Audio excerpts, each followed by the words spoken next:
Bonjour et bienvenue dans Crunch, le podcast qui fait croustiller le rugby avec la rédaction de l'équipe. Bonjour la rédaction de l'équipe. Bonjour. Bonjour. Bonjour. Cette semaine, avec cette jolie Coupe du Monde qui arrive et le premier match des Bleus samedi contre l'Argentine, on va se pencher sur la compo du 15 de France, qui est en 10, qui est au centre, qui est à l'arrière, qui pour talonner, qui pour buter, tout ça. On s'arrêtera même sur le cas précis du capitaine Guirado avant de s'intéresser au jeu et à cette Argentine qui a bien changé depuis les dégâts de la Baradita. On parle de tout ça avec les journalistes de la rubrique rugby de l'équipe. Aujourd'hui, Clément Dossin, salut Clem. Salut Cricri. Thomas Perotto, salut Thomas. Bonjour Christelle. Et Arnaud Requena en direct de Fuji-Yoshida au Japon. Salut Arnaud. Salut. Eh bien, vous savez tout, alors c'est parti. Flexion liée jeu. Avant de commencer, Arnaud, toi qui es au Japon depuis une petite semaine, tu nous parlerais un petit peu de la liesse autour de la Coupe du Monde. Semaine. Comment ? Quoi, une petite semaine, c'est plutôt une grosse semaine. Une grosse ça semaine. Fait 10 jours. Le temps est long déjà, Arnaud ? Donc même du Japon, t'es désagréable en fait. Il est temps que ça débute quand même. C'est ça, je crois qu'au passage du 15 de France, les hommes déchirent leurs vêtements, les femmes pleurent, c'est ça Non, mais il y aurait n'importe quelle équipe ici. Vous êtes vous êtes à la campagne, à la montagne, et c'est pas une grande ville. C'est à 1h30 de Tokyo. Ouais, voilà quoi. On est encore à une semaine, 5 jours du match d'ouverture. Puis le rugby, c'est pas majeur. Et encore quand les Français se baladent, ce qui est rare, les gens se retournent sur leur passage quoi. C'est une ville comment on appelle ça, de villégiature et de départ pour le mont Fuji. Donc les gens qui viennent ici, ils viennent pas pour voir du rugby. Ils viennent du monde entier pour aller randonner quoi. Et du coup, les joueurs, ils restent entre eux, ils s'entraînent, ils sortent un peu. Vous les voyez, vous ? Ils s'entraînent, ils vont à l'hôtel, ils s'entraînent. Ils sont un peu allés au parc d'attractions qui est à côté de leur hôtel là où que prudemment j'observe de loin. Parce que les loopings, les grands, etc., c'est pas mon truc. Mais non, c'est pareil. Les joueurs, quand on les croise en conférence de presse, eux, ils s'entraînent en plus depuis des mois. Il est temps que ça joue, quoi. Et vous avez des retours un peu, on sait qu'il y a une sorte de choc culturel pour les Occidentaux avec quand ils arrivent au Japon. Vous avez eu des retours un peu des joueurs là-dessus ? Ouais, ils s'y font bien, quoi. Ils sont bien reçus. Alors bon, ce qui est évident, c'est que personne comprend l'autre, donc ça marche. Ça ne marche pas dans les deux sens. Ils ont été pas surpris, mais ils soulignent tous l'accueil chaleureux. Après, ils sont allés se balader un peu dans des écoles, des choses comme ça. Et après, c'est un choc culturel. Ça, c'est sûr que où un Français branleur traverserait 10 fois au rouge, les Japonais attendent 1 heure avant de mettre un pied sur la route, quoi. Et tout est un peu comme ça. Une dernière question là-dessus. Ils sont en mode un peu détente encore, les joueurs, ou tu sens que la pression monte ? Ouais, je sais pas. Oui et non. Hier, ils s'étaient montés parce qu'il y a eu la remise des capes, là, des casquettes pour la cérémonie officielle. Donc là, les joueurs, ils se rendent compte qu'ils sont à la Coupe du Monde. Et aujourd'hui, ils sont repartis, j'allais dire dans leur train-train. Ils sont repartis à l'entraînement. Voilà, ils font ce qu'ils font depuis des semaines, quoi. On peut pas dire que ça monte là que ce soit monté, mais en revanche, on sent l'impatience, quoi. Ok. Plus une impatience de se défouler que d'autres choses, quoi. D'accord. Ok, merci Arnaud. On va passer au premier thème, du coup. La compo d'équipe pour le premier match de l'équipe de France, parce que oui, ça y est, on y est. C'est le dernier podcast avant la Coupe du Monde. Elle commence vendredi à 12h45 chez nous par un petit Japon-Russie. Elle se poursuit samedi à 6h45 par un Australie-Fidji, qui me donne envie de se mettre son réveil quand même un petit peu. Ouais. Et après, ce sera au tour des Bleus, le lendemain, enfin le même jour à 9h15. Les Bleus contre l'Argentine. Qui, donc, pour le jouer, ce match, on a des pressentiments, Clément ? Oui, on a même un petit peu plus que des pressentiments. On commence à avoir des informations relativement fiables, même s'il faut prendre tout ça au conditionnel. Tant que la compo ne sera pas dévoilée officiellement par Jacques Brunel jeudi, des choses peuvent évoluer. Mais oui, il y a des tendances qui commencent à se dessiner et notamment 2 belles surprises, a priori. La titularisation au centre de Virimi Vakatawa, qui revient de nulle part, puisqu'il n'était pas dans les 37, donc a fortiori... D'accord, il ne revient pas de nulle part, il revient de l'aile où il n'avait rien à faire. Voilà, c'est vrai, merci Arnaud. Et donc, rappelons-le, il a remplacé Doumerou blessé en cours de préparation. Il a joué 20 petites minutes contre l'Italie sur les 3 matchs de préparation, c'est-à-dire que dalle. Et puis, si les informations de nos excellents envoyés spéciaux se confirment, c'est lui qui devrait débuter au centre associé à Ficou. Donc c'est une énorme info. Et au passage, ça veut dire on teste une nouvelle paire de centres qui n'a encore jamais existé, juste sur le match le plus important de l'équipe de France des 4 dernières années, So French. Une précision quand même, si Virimi Vakatawa, ça se confirme, et centre samedi, c'est en grosse partie parce que Wesley Fofana traîne, quoi. C'est sûr. Une blessure à la cuisse, alors s'entraîne pas. Aujourd'hui, lundi après-midi pour nous ici, il était à part, donc ça devient un peu compliqué. Plus les jours passent et ça devient compliqué pour lui, quoi. C'est sûr, Arnaud, mais Vakatawa, dans ce cas de figure, doublerait quand même un certain Guitoun, par exemple. Or, Ficou Guitoun, ça a existé en Écosse, si je dis pas de bêtises. Donc, bon, voilà, c'est quand même ça reste surprenant dans la hiérarchie, en tout cas telle qu'elle était établie au début. On pensait pas que Vakatawa s'imposerait Vakatawa, il bousculait un peu tout le monde, quoi. Depuis qu'il est arrivé, il est autant avec quand on l'a les rares fois où on l'a croisé, il est assez, je dirais pas taciturne, mais c'est pas le Virimi virevoltant, si on peut dire, en parole, etc. Mais dans le groupe, il est arrivé là-dedans. Là où tu as raison, c'est qu'il vient de nulle part, donc lui, il a rien à perdre. Donc il est arrivé là-dedans, il s'entraîne, il se met où on lui dit, et où on lui dit c'est centre. Par contre, il n'est pas venu, même si on a dit il va pouvoir doubler ailier, c'est son poste a priori c'est centre, quoi. Mais il sort d'une énorme saison quand même avec le Racing, hein, à ce poste-là. On a voulu faire croire en tant que c'était un ailier, c'était surtout un ailier qui marquait des essais face à des pipes, quoi. Parce qu'il manque Virimi, il a 20 mètres, il n'a pas 80 mètres de course. En revanche, au centre, il a l'explosivité, il a ses 20 mètres, il a les mains et il a la défense, il est solide, quoi. Il a des offloads magnifiques. Non, mais c'est vrai que c'est un. Mais il faut rappeler un truc peut-être, Arnaud, c'est que lorsqu'il débarque en France à 18 ans ou 19 ans, il joue ses premiers matchs au Racing, il les joue au centre. En tout cas, il en joue quelques-uns. Il en joue quelques-uns au centre. Et Laurent Labitte a toujours considéré qu'il était un excellent, enfin en tout cas peut-être meilleur au centre qu'à l'aile, quoi. Et c'est son passage à 7 qui, dans l'esprit des gens, l'a fait rentrer dans la case cliché du Fidjien qui est un ailier. Or, c'est vrai que c'est d'abord un centre. Ouais. Ouais, c'est plutôt un centre à la française, si j'ose dire. Dans les autres probabilités, on retrouve une autre surprise peut-être ou pas à l'ouverture, Arnaud ? Oui, c'est Romain Tamac, c'est toujours conditionnel, tiendrait la corde, ce qui est à la fois c'est surprenant et puis c'est très brunelien, je dirais. Puisqu'il en a fait un ouvreur titulaire pendant le tournoi. Après, Tamac a disparu des radars, mais alors complètement à Toulouse, où il était plus dans le 15 de départ et il jouait des bouts de match. Il l'a malgré tout pris et alors qu'il n'était pas en 10, il a martelé dans une conférence de presse qu'il fallait qu'il se mette à buter parce qu'il est bon à l'entraînement pour buter et que ça ajoutera une corde à son arc.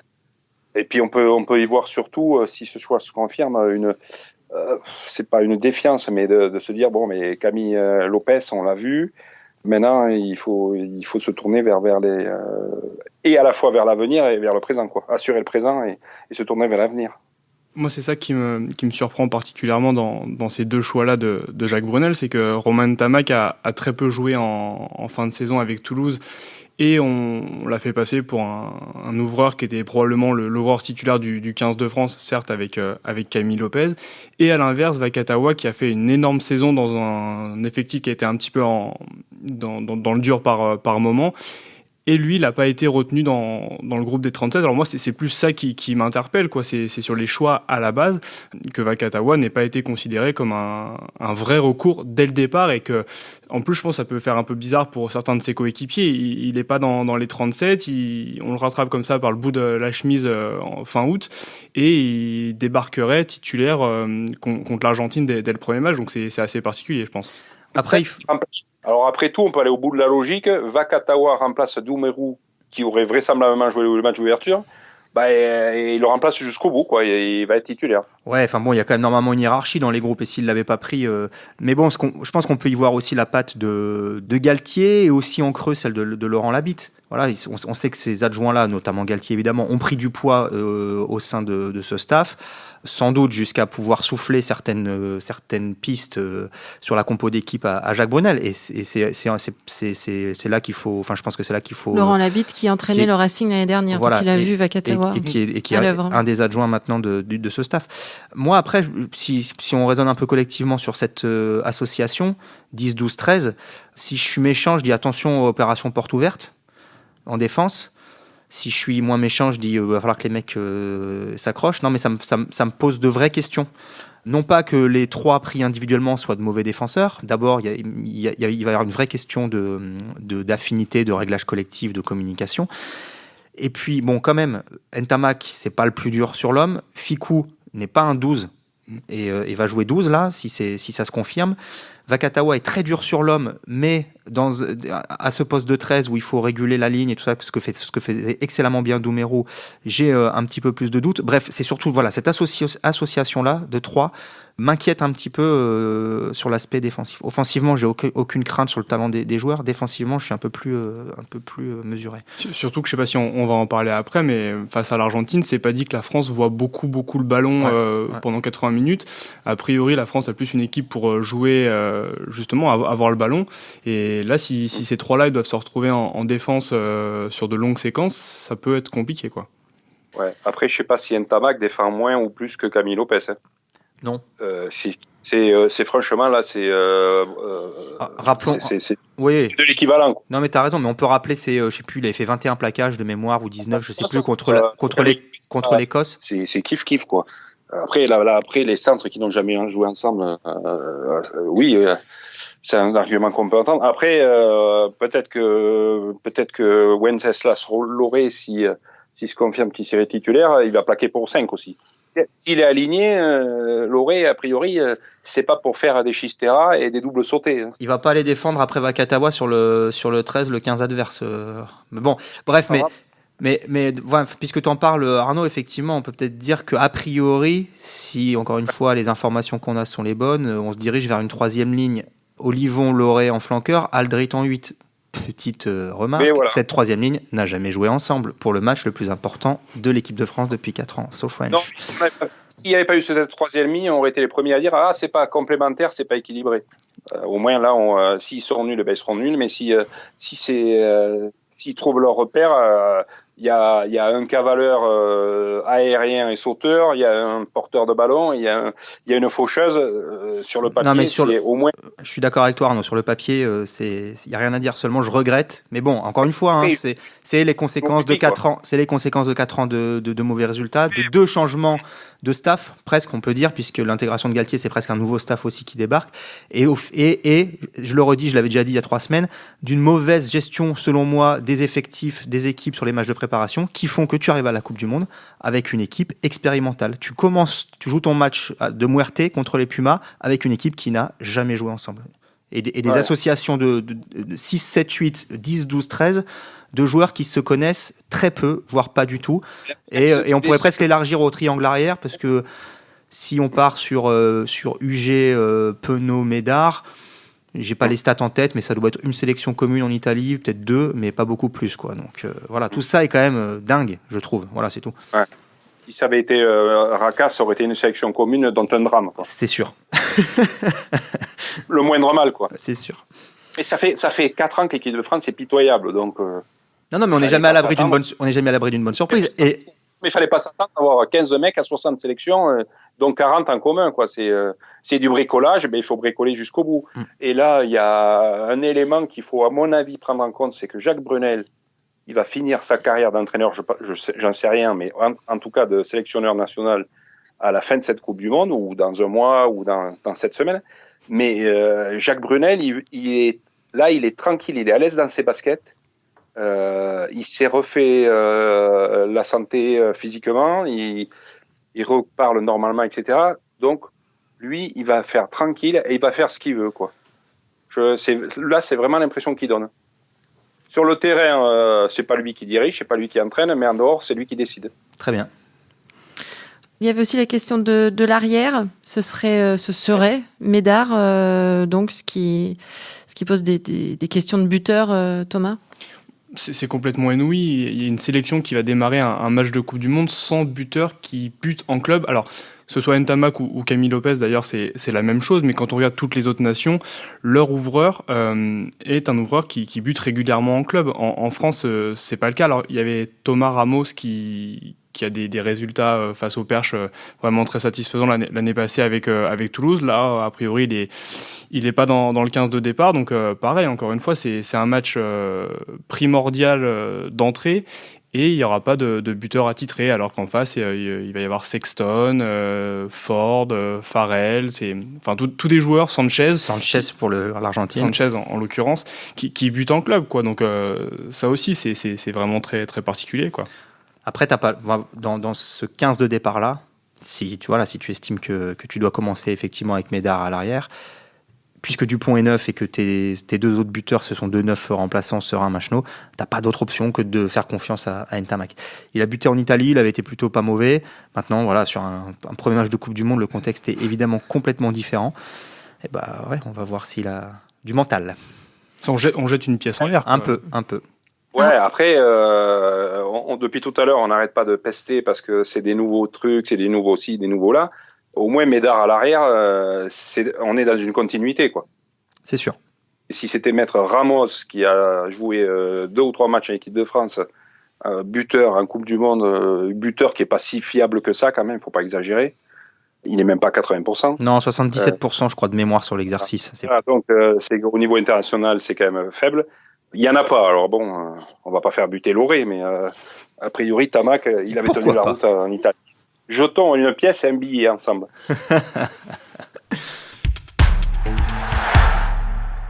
Arnaud, on s'arrête 2 secondes sur Guillaume Guirado, le capitaine. On l'a vu abattu, on l'a vu épuisé, on l'a même su être remis en cause par le sélectionneur. Tu le connais bien, il est dans quel état d'esprit, toi, Guirado, à l'orée de cette Coupe du Monde? Il a priori, il devrait sans surprise débuter. Et il est, lui, dans un état d'esprit depuis quelques semaines où il est focalisé sur ce match de l'Argentine, en disant voilà, je vais jouer à fond, je vais jouer ce match à fond en tant que à la fois capitaine et talonneur. Après, il est apparu, on l'a vu vendredi, là on était 3 ou 4, il était vraiment très décontracté, rigolard. Il allait évidemment pas nous dire oui, je suis titulaire. Et puis oui, on lui a demandé, mais il l'a pas dit. Mais il était quand même très serein et décontracté. Et voilà, il a ce match dans le viseur. Après, il faut pour lui que ça passe, quoi. Lui, le problème qu'il a, c'est qu'il a pas joué depuis longtemps. Il a traîné des blessures aux côtes et aux côtes essentiellement aux genoux l'année dernière et il a peu de temps de jeu et il en a pas eu pendant les matchs amicaux contre l'Italie. Il a reconnu qu'il avait été surpris d'être remplaçant. De toute façon, tout est né de ce match contre l'Italie. Tu joues ton dernier match de préparation sans mettre ton capitaine titulaire. Ça a créé énormément d'interrogations, de doutes chez les observateurs, dont nous, les médias. On a relayé ça assez abondamment, peut-être trop, mais à aucun moment, Jacques Brunel n'a éclairci les choses, n'a posé... Pourquoi ne pas dire, tout simplement? Enfin, il l'a dit, mais... ok, il est Jacques Brunel, c'est bon pour ça, pour ne pas éclaircir. Eh ouais, mais... il est remplaçant, ça ne remet en rien en cause son statut de capitaine. Il sera le capitaine et titulaire pour le match contre l'Argentine. Là, il a voulu jouer comme d'habitude à cache-cache, mais ce faisant, il crée autour de Guillaume Guirado un climat. Alors peut-être qu'en interne, il lui parle différemment. Il lui a dit, bien sûr, Guillaume, t'inquiète pas, tu seras capitaine, il n'y a aucun doute, blablabla. Mais je veux dire, c'est dingue d'affaiblir publiquement ton capitaine de la sorte. Encore une fois, Thomas faisait un comparatif avec les autres pays. Il n'y a pas un pays au monde où ton sélectionneur et ton capitaine ne marchent pas main dans la main à 3 semaines ou un mois d'une Coupe du Monde. Et où le sélectionneur va même sans doute en faire des caisses sur le leadership incroyable de son capitaine, blablabla. Voilà. Là, tu le mets en situation de faiblesse. Alors peut-être pas encore une fois dans la vie de tous les jours, mais en tout cas vis-à-vis de l'extérieur. Tu crées une situation qui oblige les gens à s'interroger, les médias à écrire des papiers en disant voilà, capitaine remis en cause, oui, non, on ne sait pas trop, peut-être. Et jusqu'à la semaine dernière, cette conférence de presse de samedi, où Brunel s'étonne, fait le naïf, ah, ça a l'air de vous intéresser comme sujet. Bah oui, bien sûr que ça nous intéresse, c'est le capitaine de l'équipe de France. Et on est à une semaine du match le plus important de l'équipe de France sur les 4 dernières années. Mais si ça nous intéresse pas, mais on rapatrie tout de suite les 11 journalistes qu'on envoie au Japon. Arnaud, tu rentres demain. Bien sûr que ça nous intéresse. Et que le sélectionneur fasse semblant de pas, ça me dépasse, ça m'énerve. Apporte-nous des réponses, sois concret. Oui, non, peut-être, mais ne noie pas le poisson comme ça et au risque d'affaiblir ton capitaine. Calme-toi, Clément. Oui, ça m'énerve. Non, mais calme-toi, Clément. Non, mais il est pas comme ça, Jacques Brunel. Il est pas. C'est ce que il remonte des joueurs anciens, tout ça. C'est qu'il dit pas les choses. Donc après, c'est ce qui est assez surréaliste. Vous voyez pas ça. Mais ici, toutes les réceptions officielles, tous ces trucs-là, c'est Guirado devant, tous les autres derrière, quoi. Et il est reçu, il fait les discours, etc. Et hier, je me faisais la réflexion aux casquettes de me dire, mais ce serait impensable qu'il joue pas le premier match, quoi. Il pourrait repartir, il pourrait monter dans l'avion et repartir le lendemain, quoi. Si vous êtes là juste pour inaugurer les chrysanthèmes, comme on disait sur la 4ème République. Mais en fait, ils ont c'est le fonctionnement de Brunel, quoi. Il dit pas les choses, donc c'est. Thomas, toi qui es plus millennials que 4ème République. Je pose la question de manière très très naïve, mais est-ce qu'il n'y a pas une forme de management derrière ça, de Jacques Brunel, un peu derrière les fagots, d'avoir mis la pression sur Guillaume Guirado en lui montrant que voilà, il y avait de la concurrence derrière lui, qu'il fallait qu'il se fasse du souci pour qu'il arrive le jour J remonté comme jamais et qu'il emmène tout le monde derrière lui? Je sais pas. Ou alors c'est vieux parce que la pression, il lui a mis dans le tournoi quand il lui a dit et tiens, au fait, si je t'enlevais le capitanat, ce serait pas mal, non? Là, c'est quand même, ça c'était en février. On peut pas faire de février à mon avis, à septembre comme ça, quoi. D'autant qu'en février, à un moment, il martèle, il met un coup de poing sur la table en disant mais non, mais vous avez raconté n'importe quoi. Guirado sera capitaine, blablabla. Mais juste peut-être parce que là, on parle pas de la valeur sportive. Pour affronter l'Argentine sur un match de Muerte, je préfère y aller avec Guirado qu'avec Camicha, personnellement. Même si Camicha... Les autres matchs aussi. Ouais, peut-être. Mais même si Camicha a effectivement fait une prépa d'enfer, qu'il a un gaz terrible, ce qu'on lui a toujours connu, ça reste on parlait du taux de réussite de Ramos tout à l'heure, là on peut parler du taux de réussite en touche de Camicha, qui est bien en dessous des deux autres, même de Movaca et de Guirado. Ça, c'est une chose. Et puis voilà, on n'arrête pas de dire qu'il manque des leaders à cette équipe de France. On peut penser ce que l'on veut de Guirado. Voilà, il a 60 sélections dans la besace. C'est un leader. Il a été capitaine depuis 4 ans. Allons au bout des choses. Et voilà, on doit aller au feu avec Guirado sur ce match-là. Oui, parce qu'il a quand même puis c'est sa 3e Coupe du Monde. Ils sont pas 50 comme ça. Il y a Picamol, mais qui a priori il serait pas dans l'équipe. Là, il y a quand même des Médard, mais c'est que sa 2e. Il y a quand même des joueurs qui découvrent, qui vont découvrir. Là, ils sont. C'est difficile de vous expliquer. Il faut imaginer une ville de province en France de 50 000 habitants à la campagne. Annecy. Là, mercredi après-demain, ils vont à Tokyo. Où ils vont pas plus comprendre les gens, mais ça c'est autre chose. Mais ils vont aller dans un stade, ils vont en prendre plein la poire de la Coupe du Monde. Samedi, ils vont avoir les Argentins fous qui vont pleurer aux hymnes. S'ils sont pas prévenus, ça peut partir en quenouille, quoi. Si on leur dit pas ce qu'il disait Guillaume Guirado vendredi ou samedi, il disait tiens, dimanche on va avoir les casquettes. Il dit c'est bien parce que les jeunes ils vont prendre conscience qu'ils sont à la Coupe du Monde. Mais ce qui est bien, c'est que ça arrive une semaine avant le premier match et on va pouvoir faire retomber la pression. Et hier, je l'ai vu là avec sa casquette. Il disait, même lui, il disait quand je l'ai reçu, j'ai repensé à toute ma carrière, à tous mes clubs et tout ça. Et c'est un moment très important que mesurent sans doute pas les gens dans le public. Là, vous êtes tout seul sur scène, on vous remet votre casquette, vous repartez. Et les gars, ils disent ça y est, on y est, quoi. On prend 5 minutes pour parler du jeu. Donc samedi 9h15 heure française aura lieu le match le plus important de ces 4 dernières années pour les Bleus. Clément l'a répété 132 fois. Je pense que c'est clair. On rappelle, seuls les 2 premiers de poule sont qualifiés. Dans le groupe C, celui de la France, sont présents en plus des USA et de Tonga, l'Angleterre, qui semble un peu loin, non, pour les Bleus. Du coup, il faut absolument gagner contre l'Argentine. Les Jaguars ont atteint la finale du Super Rugby, le championnat des franchises de l'hémisphère sud. Les Pumas disputent le Rugby Championship, le championnat où s'affrontent aussi la Sud, l'Australie, la Nouvelle-Zélande. Voilà, on imagine qu'elle a beaucoup progressé. Du coup, cette Argentine, depuis qu'on perdait déjà contre elle en 2007. Elle a beaucoup progressé, mais surtout elle a beaucoup changé. Et d'ailleurs, c'est Fabien Galtier qui racontait ça à Arnaud Requena en mars. Ils avaient évoqué, avant qu'on sache que Galtier serait l'adjoint, ils avaient évoqué ça autour de les Pumas, et notamment l'aventure que Galtier avait vécue comme adjoint là-bas en 2008-2010. Et il dit dans cet entretien que vous lirez dans l'équipe bientôt que notamment c'est l'équipe qui a le plus changé au niveau international. Et son jeu a notamment énormément évolué parce que il a évolué vers quelque chose de beaucoup plus moderne, qui répond au canon du Super Rugby, du Rugby Championship. On l'a vu en 2015 à la Coupe du Monde, les Argentins développaient un jeu exceptionnel. Et donc ils sont dans cette lignée-là, avec une équipe ultra dynamique, des deuxièmes lignes qui cavalent, une troisième ligne qui abat un boulot monumental, et avec beaucoup de vitesse derrière. Donc voilà, c'est sûr que là, on sort complètement des clichés de la grosse mêlée, même de l'équipe de 2007 qui était une équipe de roublards.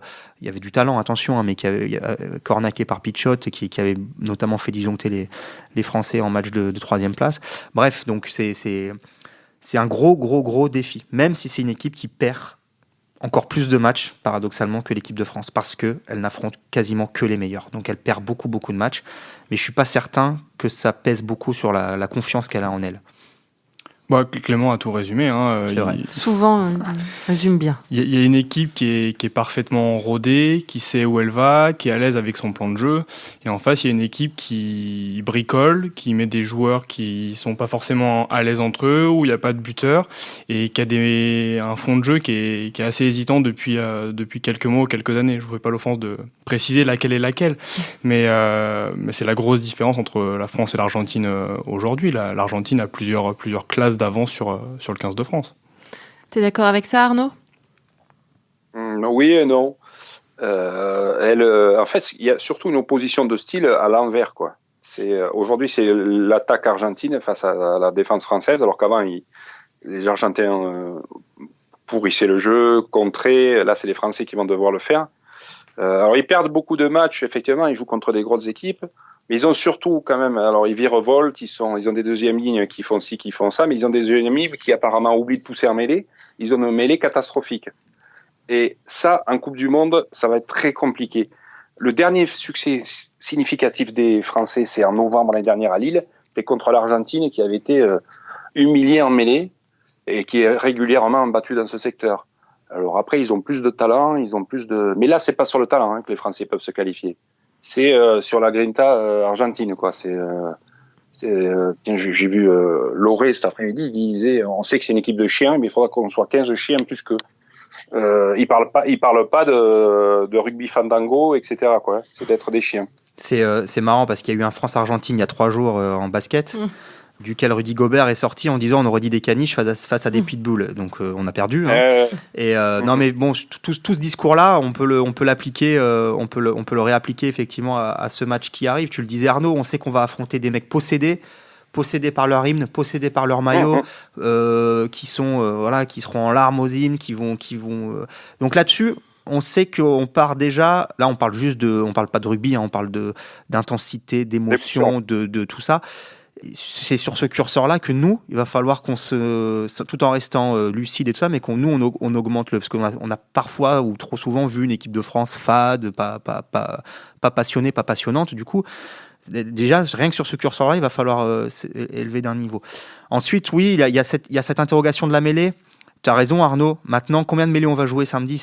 Je veux dire, ça, à la fois, C'est une faiblesse que tu peux parfois masquer au niveau international, je trouve, plus maintenant qu'avant. Évidemment, il ne faut pas être complètement à la ramasse et prendre des reculés terribles à chaque mêlée, sinon c'est sûr que tu t'en sors pas. Mais bon, si, d'abord, ils ont du temps pour régler ce problème, les Argentins, je pense. 2, ils vont certainement... Souvenez-vous, la mêlée japonaise qui avait mis en place des canaux de sortie de ballon hyper rapides, donc peut-être qu'ils vont faire ça, j'en sais rien, on ne sait pas à quoi s'attendre.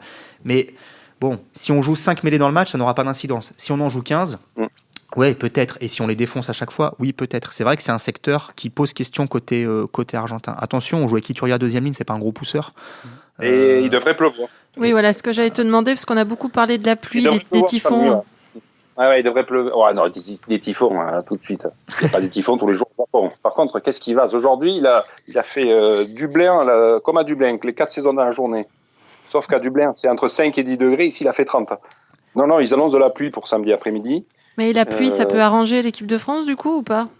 En principe, ça avantage l'équipe la moins technique, celle qui défend, celle qui bataille, la moins bonne, quoi. Ouais, faut qu'elle ait du jeu au pied, par contre. Mais...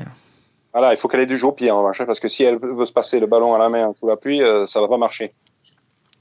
On parlait de la mêlée il y a 2 secondes. L'année passée, l'Argentine avait aussi une mêlée qui n'était pas non plus exceptionnelle. Ça ne les a pas empêchés d'aller gagner en Australie et contre l'Afrique du Sud. Si on regarde les résultats de la France face aux 3 grosses nations de l'hémisphère sud, la dernière victoire, je crois, c'est l'Australie en 2014. Donc l'Argentine, même avec une mêlée un peu moins bonne, ça ne les empêche pas de sortir des gros matchs face aux grosses nations. La dernière victoire face à un gros du Sud, si je suis ta logique, c'est contre l'Argentine l'année dernière. Oui, mais on a dit les 3 gros du Sud, donc bon, même si l'Argentine est sans doute au moins au niveau... Si l'Argentine boit des gros du Sud et que tu bats l'Argentine, on peut dire que tu es un cadeau. Ouais, c'est ça. Même si ça arrive 9 fois sur 20. Non, puis après, ils ont pour eux, dernière chose, mais ils ont pour eux, tu l'as évoqué Christelle, ils ont pour eux de se connaître parfaitement, quoi, de jouer en Super Rugby. C'est quasiment la même équipe, à quelques exceptions près, notamment Sanchez, l'ouvreur, qui joue au Stade Français. Mais, et Figalo, pilier. Voilà, c'est tout. Donc en gros, ouais, t'as 2 joueurs, le reste... Et là, samedi, ce serait, je crois, c'est le 26e match des Pumas Jaguares là, de la saison, avec à peu près la même ossature. Alors, c'est formidable en termes de cohésion, mais 26, ça fait beaucoup. Eh ben oui. Il y avait toute une partie de la saison en Argentine, je crois que c'est Gonzalo Quesada qui l'avait expliqué dans l'équipe, où en fin de saison, ils avaient fait quand même beaucoup tourner en préparant juste les phases finales et après la Coupe du Monde. Donc tous ces titulaires-là ont eu quand même des plages de récupération, en gros entre février et avril. Ouais, ils ont été qualifiables en tout cas assez rapidement pour la phase finale. Ils ont fait une super saison, ça a vite pris leur histoire. Mais je pense que ce que je voulais dire, c'est que je pense qu'ils ont tiré aussi de cette expérience-là en Super Rugby une confiance monumentale. Autant en 2007, il y avait évidemment une part de surprise, il y avait aussi la volonté de battre ces Français chez qui ils jouaient. On rappelle quand même ça. qu'en 2007... En 2007, match d'ouverture, France-Argentine, au Stade de France, victoire de l'Argentine, et puis rebelote en 3e place au Parc des Princes. Là, ce que je veux dire, c'est que je pense qu'ils n'ont absolument pas peur de cette équipe de France-là. Ils savent, pour eux, c'est le même match que le nôtre. Ils savent que c'est un 8e de finale, parce qu'après, il y a l'Angleterre, donc c'est la même chose, mais je pense qu'ils arrivent avec un degré de confiance, évidemment, au zénith comparé au nôtre, quoi. Ouais. Petit pronostic alors, messieurs. Arnaud ? J'ai aucune idée du score. Je dirais quand même les Français. Ah ouais ? D'accord. Ouais. Qui pourrait perdre contre les Tonga, ma foi. Mais là, sur ce match-là, je verrais bien les Français. Ok. Clément ? Typhon, 0-0. Non, pour la blague, puisque s'il y a typhon, il y a match nul. Franchement, c'est dur. J'ai envie d'y croire, donc ouais, je pense que malgré tout ce qu'on a dit, je pense que l'équipe de France peut gagner, mais bon, allez, le pronostic de la raison, Argentine 22-18. Et toi, Thomas ? Le pronostic de la raison, 28-19 Argentine. Très bien. Bien, merci pour tout ça, messieurs. Merci à Arnaud. La semaine prochaine, j'aimerais bien que tu t'exprimes en haïku, en revanche. Oui, je ferai un haïku alors, d'accord. Très bien. Voilà, c'était Crunch, une émission de la rédaction de l'équipe. Aujourd'hui, j'étais avec Clément Dossin, Thomas Perotto et Arnaud Requena. Merci à Roland Richard à la technique et à l'édition. Retrouvez-nous tous les lundis sur l'équipe.fr, Apple Podcast, SoundCloud. N'hésitez pas à réagir, laissez-nous des commentaires et mettez-nous plein d'étoiles. 5, c'est mieux. À la semaine prochaine.